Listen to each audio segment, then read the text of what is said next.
বিসমিল্লাহির রহমানির রহিম। হে সমস্ত জগতবাসী, আজ আমি মোহাম্মদ শামীম আলী আপনাদের সামনে স্বপ্নের ব্যাখ্যা নিয়ে হাজির হলাম। স্বপ্নের ব্যাখ্যাগুলো হলো, মানব জীবন চলার পথে অনেক বিপদ আপদে পড়ে যায়, অনেক সমস্যার মধ্যে পড়ে যায়। তারপরে কি বলতে থাকে যে আল্লাহ, কত মানুষ পৃথিবীতে আছে, শুধু আমাকেই চোখে দেখে, আমাকে এই বিপদ সেই বিপদ দিয়ে রাখে। এই যে কথাগুলো মানুষ বলে থাকে, কিন্তু দেখেন আল্লাহর সাথে তো আর দুষ্টামি করা চলে না। কিন্তু আল্লাহ কিন্তু এই কথায় রাগান্বিত আরো বেশি হওয়ার কারণ হলো যে আল্লাহ কি বলেছে, আমি নবীর যুগে, পয়গম্বরের যুগে, রাসূল কারামের যুগে আমি ওহী দিতাম, ওহীর মাধ্যমে তাদেরকে জানাইতাম। এখন সর্বসাধারণ থেকে শুরু করে আউলিয়া পর্যন্ত স্বপ্নর মাধ্যমে জানানো হয়, যাকে ইলহাম বলা হয়। আমরা যে স্বপ্ন বলছি, এই স্বপ্নটা আরেকটা ভাষা হলো ইলহাম। এই ইলহামের মধ্যে জানানো হয়, কিন্তু আমরা এই স্বপ্নকে এড়িয়ে চলি, বোঝার চেষ্টা করি না। দেখেন, মানুষ ঘুমের ঘরে গেলে কিন্তু স্বপ্ন দেখতেই থাকে। তার মানে স্বপ্ন তিনটা ভাগ যদি করি, তাহলে আত্মগত স্বপ্ন, যা আত্মার তরফ থেকে আসে; চিন্তাগত, যা চিন্তার রাজ্য থেকে আসে; এবং বায়ুগত, যা স্বপ্ন সারা রাত্র দেখে সকালে কিছুই মনে থাকে না। তাহলে এখন বিষয় হলো, মনে থাকে নাই সেটা অন্য জিনিস, আর যেটা মনে আছে সেটাকে আমরা ব্যাখ্যা করে চলিনি। তাই আমরা সামনে যেন বুঝে বুঝে চলতে পারি।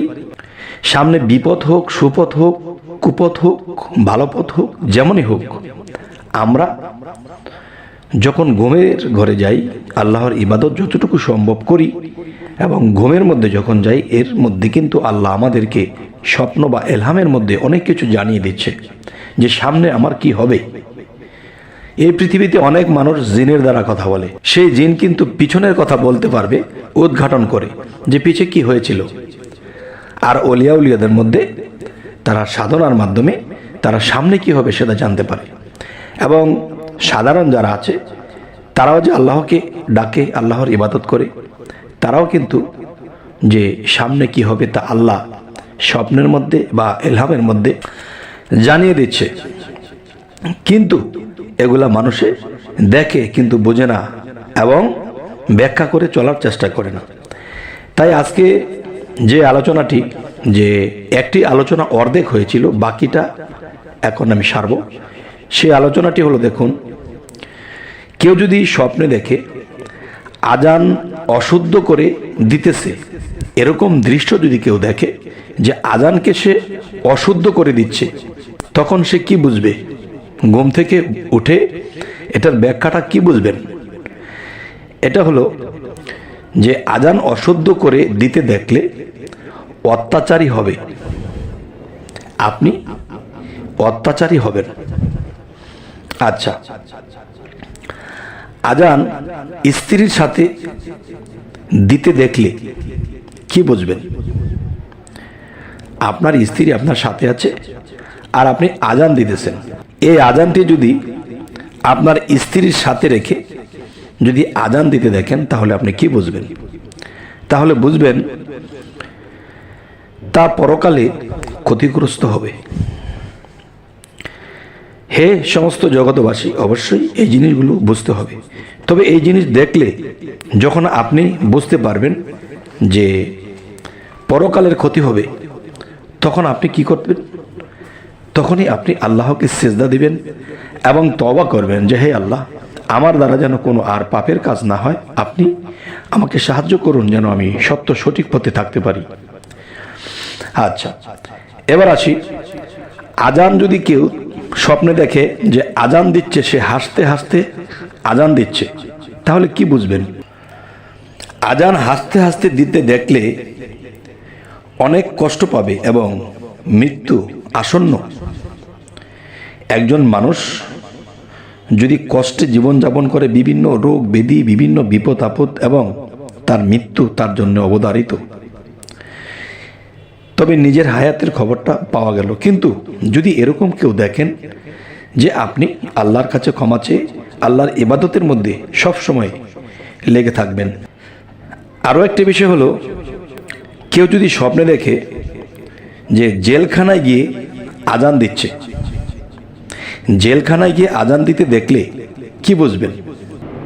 যদি কেউ জেলখানায় আজান দিতে দেখেন তাহলে বুঝে নেবেন বিপদ আসবে এবং মুক্তিও পাবে। যে দেখবেন একটা দরজা কেউ ভাঙতে পারছে না, তখন দরজা ভাঙতে পারছে না, পিছন থেকে যখন একদল খারাপ লোক এসেছিল তাদের ধাক্কার চোটে দরজাটা ভেঙে খুলে গেছে, তখন মানুষ মুক্তির পথ পেয়েছে। ঠিক তেমন আজান যদি জেলখানায় দিতে কেউ দেখে তাহলে তার বিপদ আসবে এবং সেই বিপদ থেকে মুক্তিও পেয়ে যাবে। আচ্ছা, এবার যে কথাটি বলবো, কেউ যদি স্বপ্ন দেখে পাহাড়ের উপরে দাঁড়িয়ে সে আজান দিচ্ছে, তাহলে এটা কি বুঝবেন? পাহাড়ের উপরে গিয়ে আজান দিলে আর এই স্বপ্ন যদি আপনি দেখেন তাহলে বুঝবেন আমানতের খেয়ানত করবেন। যদি আপনি বুঝে থাকেন যে আমানতের খেয়ানত হবে, তখন নিজে সাবধান হন এবং কাউকে যদি মনে করেন সে আমানতের খেয়ানত করবে, তাকে আপনি বুঝিয়ে বলুন, সে যেন এখান থেকে সরে দাঁড়ায়। এবার আপনাদের জন্য যে কথাটি বলবো, আজান ঘরের কোণে অথবা বাবুর্চিখানায় দিতে দেখলে কি বুঝবেন? ধরুন আপনি স্বপ্ন দেখতেছেন যেখানে পাক শাক হয়, বাবুর্চিখানা, সেখানে আজান দেওয়া হচ্ছে, তাহলে সেখানে আজান দেওয়া হলে আপনি কি বুঝবেন?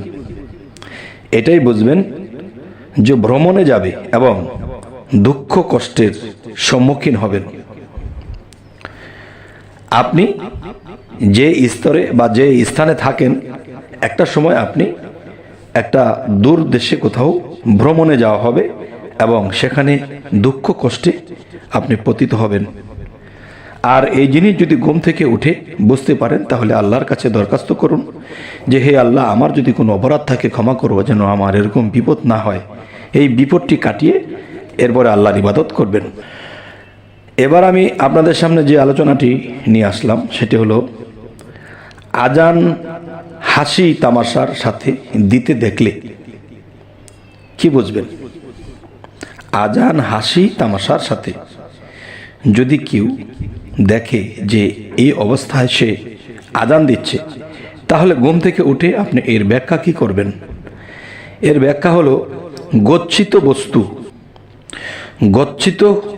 বস্তু বা আপনাকে কেউ একটা বস্তু দিয়েছে, আপনার কাছে আমানত হিসেবে দিয়েছে, আপনি সেটি নষ্ট করবেন। এবং এটাও হতে পারে যে সেই লোকটি পাগল হওয়ার সম্ভাবনা রয়েছে। আচ্ছা, তাহলে এই স্বপ্ন যদি কেউ দেখেন, অবশ্যই সকালে ঘুম থেকে উঠে আল্লাহর কাছে দরখাস্ত দিয়ে, আল্লাহকে সেজদা দিয়ে কান্নাকাটি করে ক্ষমা চেয়ে নেবেন যে আমার দ্বারা যেন এরকম ভুল অপরাধ আর না হয়। তবে হে সমস্ত জগতবাসী, আরও একটি কথা আমি আপনাদেরকে বলবো, আজান ও একামত অন্যের মুখে শুনতে দেখলে আপনি কি বুঝবেন? যেমন মসজিদে একজনে আজান দিচ্ছে, আরেকজনে একামত দিচ্ছে, তাহলে এই একামত দিতে এবং আজান দিতে যাকে আপনি দেখবেন, তাহলে এটা আপনি কি বুঝবেন?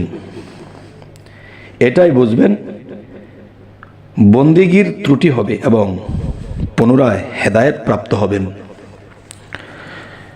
প্রথমত আপনি আল্লাহর বন্দিগির থেকে গাফেল থাকবেন এবং পরবর্তীতে আপনি আল্লাহর প্রতি আবার প্রেমিক হবেন, আবার গাফেল থেকে আল্লাহর প্রতি আপনি আকৃষ্ট হবেন। এই জিনিসটাই বোঝানো হয়। তবে হে সমস্ত জগতবাসী, আমরা আপনাদের সামনে যেই স্বপ্নের ব্যাখ্যাগুলো নিয়ে আসছি, আপনাদের যদি ভালো লাগে তো অবশ্যই আমাদের চ্যানেলটিকে সাবস্ক্রাইব করে রাখবেন এবং পরবর্তীতে কী ধরনের ব্যাখ্যা আপনাদের দরকার অবশ্যই আমাদেরকে জানাবেন। যাতে করে পরবর্তীতে আপনাদের সামনে আরও ভালো ব্যাখ্যা নিয়ে আসতে পারি। তো সকলেই ভালো থাকবেন। আল্লাহ হাফিজ।